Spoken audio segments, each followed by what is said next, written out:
Welcome back to my YouTube channel government job insiders. और आज हम डिस्कस करने वाले हैं ईस्टर्न रेलवे यानी रेलवे रिक्रूटमेंट सेल्स इंगेजमेंट है अप्रेंटिस के लिए। ये जो ईस्टर्न रेलवे के लिए है कोलकाता में।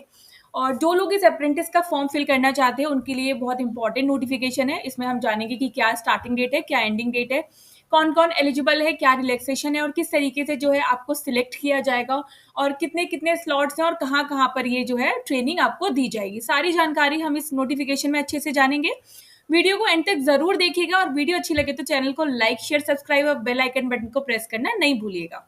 तो ये है eastern railway railway recruitment cell की तरफ से अप्रेंटिस का नोटिफिकेशन है। सबसे पहले तो आप ये समझ लीजिए कि अप्रेंटिस होता क्या है।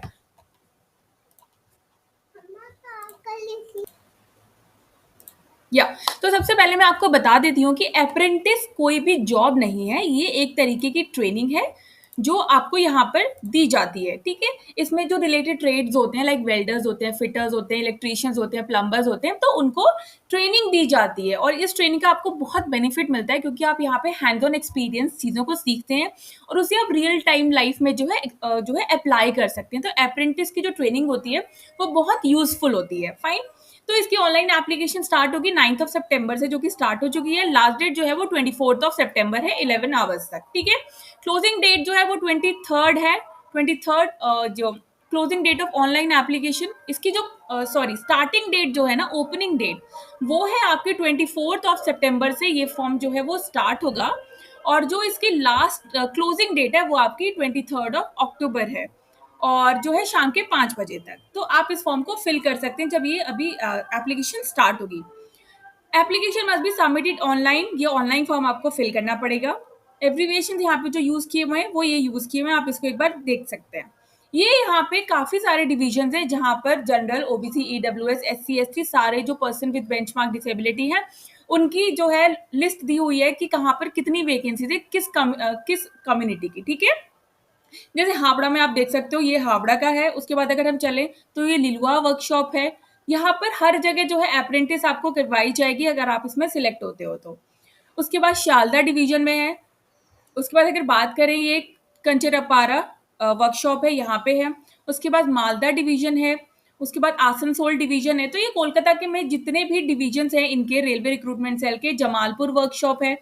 तो यहाँ पर जो है ये अप्रेंटिस की ट्रेनिंग आपको दी जाएगी। रिजर्वेशन की बात करें तो जो रिजर्वेशन का एक्ट है इंडिया का, वो यहाँ पर आपको जितना भी रिजर्वेशन है वो आपको यहाँ पे दिया जाएगा। आप एक्स सर्विसमैन हो, चिल्ड्रन सर्विंग जवान हो, children of serving officer, ex serviceman, SC, ST, OBC, जो भी रिजर्वेशन दिया जाता है, या फिर पर्सन विद बेंचमार्क डिसेबिलिटी है तो वो जो भी है यहाँ पे रिजर्वेशन आपको दिया जाएगा।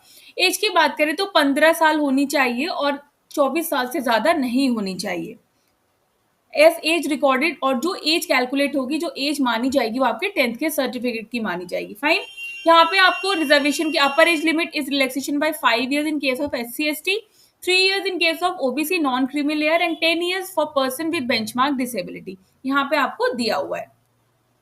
एजुकेशनल क्वालिफिकेशन की बात करें तो 10th होना चाहिए अंडर, या फिर 10+2 विद मिनिमम 50% मार्क्स आपके होने चाहिए और आपके पास नेशनल ट्रेड सर्टिफिकेट होना चाहिए, एनसीवीटी या एससीवीटी का इन द रिलेटेड ट्रेड।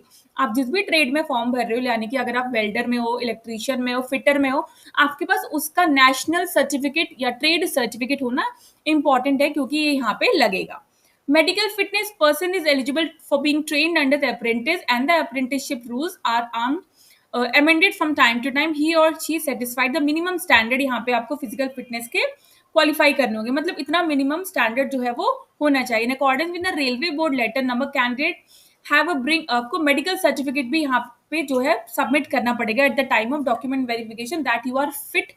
ठीक है, आपको कोई प्रॉब्लम नहीं है तो एक मेडिकल सर्टिफिकेट यहाँ पे आपको देना पड़ेगा। मेडिकल सर्टिफिकेट साइन होना चाहिए गवर्नमेंट ऑथोराइज्ड डॉक्टर से, not below the rank of assistant surgeon of state या central hospital. The format of certificate will be uploaded with the notification. नीचे जो अगर हम जाएंगे तो वहां पे दिया होगा, उसको आपको निकालना है। और जो असिस्टेंट सर्जन से नीचे के रैंक वाले डॉक्टर से आपको साइन नहीं कराना है। असिस्टेंट सर्जन ऑफ सेंट्रल या स्टेट का जो हॉस्पिटल है वहां से आपको इसको साइन कराना होगा eight the time of document verification. You need this document. Selection का प्रोसेस क्या होगा? सिलेक्शन का जो प्रोसेस होगा, selection of candidate for training के लिए। Slot of a unit of eastern railway merit के बेस पर होगा, prepare in respect of all eligible candidates who apply against the notification. Merit will be prepared on the basis of data details. आप जो भी fill करोगे उसके base पे जो है merit list create होगी. If any candidate fill up wrong details, then his or her candidature will be cancelled. Select list for document verification will be on the basis of average marks in the matriculation in ITI. आपके जो भी marks होंगे, आपके जो 10th के और ITI के जो मार्क्स होंगे उसके बेस पर जो है आपको यहाँ पे मेरिट लिस्ट यहाँ पे क्रिएट की जाएगी. यहाँ पे मेरिट लिस्ट निकालने का फॉर्मूला भी दिया हुआ है. A candidate score 80.58% in the matrix and 91.68% in the ITI. तो इन दोनों का हाफ जो होगा उसको जो है कंसीडर किया जाएगा यहाँ पे, और उसके बाद जो है मेरिट लिस्ट को प्रिपेयर किया जाएगा. Candidate to the extent 1.5 times of the five training slots in the respective communities as per the prepared view of above formula will be called for the document verification. उसके बाद जब अगर आप merit list में select होते हो फिर आपको यहाँ पे डॉक्यूमेंट वेरिफिकेशन के लिए बुलाया जाएगा. Firstly candidate should note that the list of document verification eligible candidate will be shortlist again 1:1 notified vacancy. They will be plotted against their option in respect of their merit, average 10th and ITI. Such candidate will be placed against one slot in one unit and one trade, and said slot is blocked for said candidate for appearing training. आपको एक slot मिलेगा जो आप जिसके लिए आपको fill करोगे. ठीक है, तो यहाँ पे इस तरीके से तो आपकी मेरिट बनेगी. However, the opportunity of the training will be given to candidates who are selected after document verification as per merit order of their respective community. तो यहाँ पे जो मेरिट लिस्ट भी बनेगी ना वो कम्युनिटी के अकॉर्डिंग ही बनेगी, आपकी किस ट्रेड में है, किस कम्युनिटी में है उसके अकॉर्डिंग. और आपका फाइनल सिलेक्शन आपके मेरिट के पहले आपकी मेरिट होगी, उसके बाद जब आपका डॉक्यूमेंट वेरिफिकेशन सक्सेसफुल हो जाएगा तब आपका जो है सिलेक्शन इसमें होगा. Candidate will get selected for training in only one unit of Eastern Railway as per the procedures mentioned above, based on the comparative community-wise merit position of candidate and as per available training source. मैंने बताया आपको community wise यहाँ पे जो बनेगी merit list वो community wise बनेगी. Application fees non-refundable 100 rupees है only. However, no fee is paid by SC, ST, PWD and women candidates को फीस नहीं पे करनी है. only general, EWS and OBC को ही फीस पे करनी है. That is 100 rupees. ऑनलाइन है, ऑनलाइन फीस सबमिट करनी है. कैसे अप्लाई करना है? तो अप्लाई करने के लिए बिफोर अप्लाइंग द कैंडिडेट्स सारे डॉक्यूमेंट्स आपको अपने पास रखने हैं. ये ऑफिशियल वेबसाइट है, इसका link I will provide you in my description box. आप वहां पे क्लिक करेंगे डायरेक्टली इसकी साइट पर जा सकते हैं. वहां से आप इसको जो है फॉर्म को अप्लाई करना है. ऑल रिलेवेंट बॉक्सेस आपको फिल करने हैं. Candidate should fill the relevant column जो भी है कम्युनिटी बेस्ड SC ST जितने जो भी फील्ड है वो आपको फिल करने हैं यहाँ पे. However, candidates can apply for any unit of Eastern Railway for training as apprentice trainee as per notified training slot of Eastern Railway through notification. However, they would have to exercise option for giving preference to unit for training. आप preferences दे सकते हो पर selection आपका किसी एक उसके लिए ही होगा. ठीक है, यहाँ पे दे रखा है कि आप सिलेक्ट कर सकते हो but a candidate will get selected for training in only one unit of Eastern Railway as per the procedures mentioned in para 5.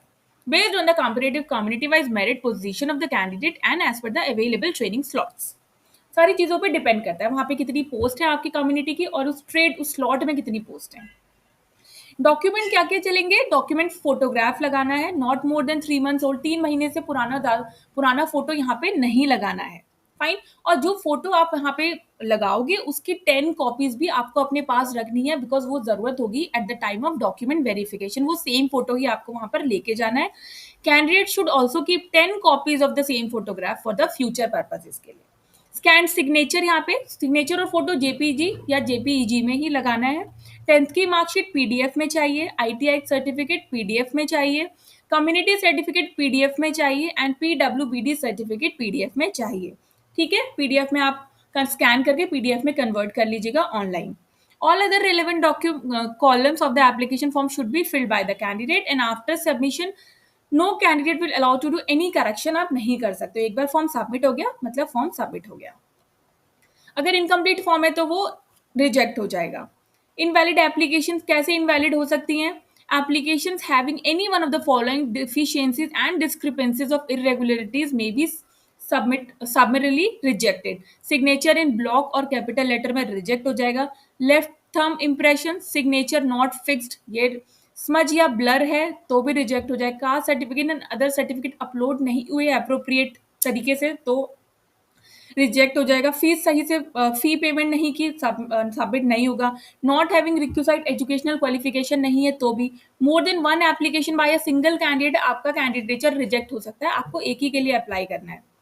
Application send by any other mode reject हो जाएगा। ठीक है, तो ये सारी चीजें हैं, इस तरीके की चीजों को नहीं करना है जिससे कि आपका कैंडिडेचर जो है वो रिजेक्ट ना हो। Other important terms and conditions है वो जो है आप एक बार अच्छे से इसको पढ़ लीजिएगा। और ये सारे सर्टिफिकेट हैं, आप देख सकते हो फॉर्मेट ऑफ कास्ट सर्टिफिकेट, ये आपको अगर कास्ट सर्टिफिकेट है तो आपको निकालना है। उसके बाद form of produce by other backward classes, यहाँ पे फॉर्म्स दिए हुए हैं नीचे। Proforma of declaration to be submitted by other backward classes. उसके बाद डिसेबिलिटी का फॉर्म भी दिया हुआ है। ये सारे फॉर्म्स यहाँ पे नीचे आपको दिए हुए हैं, जो भी डिसेबिलिटी है तो आप उसको यहाँ पे आपको ये फॉर्म फिल करना है और अथॉरिटी के साइन कराने हैं। इनकम एंड एसेट सर्टिफिकेट, ये सारी चीजें आपको यहाँ पे दी हुई हैं, आपको ये देखना है और निकालना है। मेडिकल फिटनेस का सर्टिफिकेट आपको जरूर यहाँ पे निकालना है और जो रिस्पेक्टिव अथॉरिटी इन्होंने बोला है वहां से साइन कराना है, फोटो लगाना है और अपने पास रखना है। और अगर उसमें मांगा होगा अगर ऑनलाइन एप्लीकेशन में, then you have to scan this and you have to upload it. तो आई होप वीडियो जो है आपके लिए यूजफुल रही होगी, और वीडियो यूजफुल रही हो तो चैनल को लाइक शेयर सब्सक्राइब जरूर कीजिएगा। तब तक के लिए नमस्ते।